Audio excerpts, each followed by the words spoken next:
Do you know, I haven't really listened to that album for a long, long time. I just remember thinking it was just a bit wimpy, really. There was no Alsatian Cousin on there. There was no Late Night Maudlin Street. I don't know. It just felt like it was. I don't want to. I don't want to be slagging off Mark Nevin. You know what I'm saying? But for me, it was. Apart from November Spawned a Monster, which I thought was a cracking track. I really did like that. I thought it was a great single.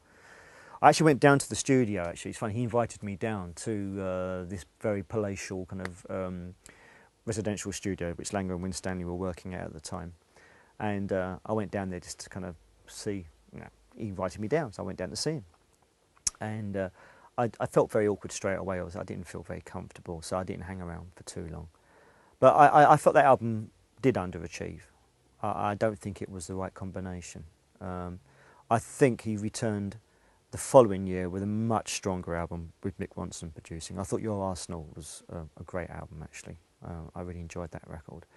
But for me, yeah, Kill Uncle, for whatever reason, I don't know. I think he was probably getting carried away with the idea of Morrissey being a star rather than actually thinking about what he was working on, you know, the quality of the songwriting and so on. But for me, yeah, it misses the target completely, that album.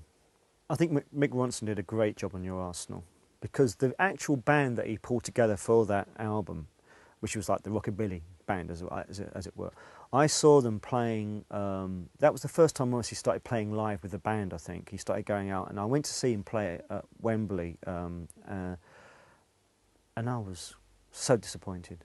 I mean, I really felt they crucified the songs that I'd co-written with him on the first album. I was like, I can't believe this. And I thought, then these are the guys that are playing on his new album. I was like, can't, you know.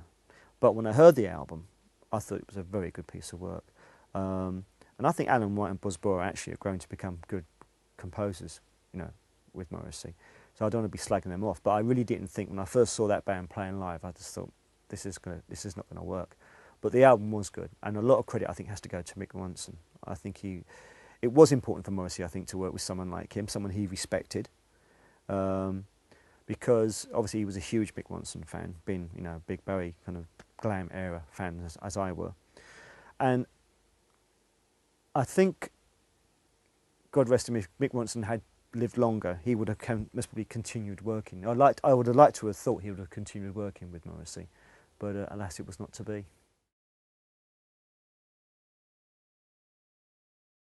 Again, the use of Steve Lillywhite shows the fact that Morrissey finds it hard to go outside the extended kind of number of people that he knows. You know, Steve had already been involved on the Ask single back in the 80s. So I wasn't surprised to see him use Steve Lillywhite, to be honest with you. It was, you know, it seemed to me he was another one of those people on the periphery of the Smiths that Morrissey could call on, and.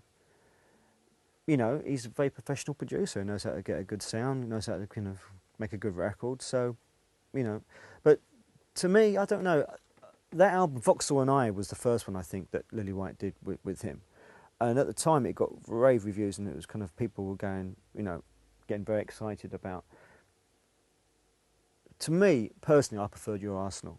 I felt that had more vibe to it. I think Mick Ronson did a better job. But I'm not going to sit here and pick holes in Steve Lillywhite's production, because, you know, he's a great producer. I mean, he's one of the people that inspired me to get involved in the game in the first place. But I didn't personally think that Vauxhall and I was as good as Your Arsenal. And for me, it was the beginning of what I saw, I guess, really as a kind of general decline of Morrissey's releases of albums throughout the 90s.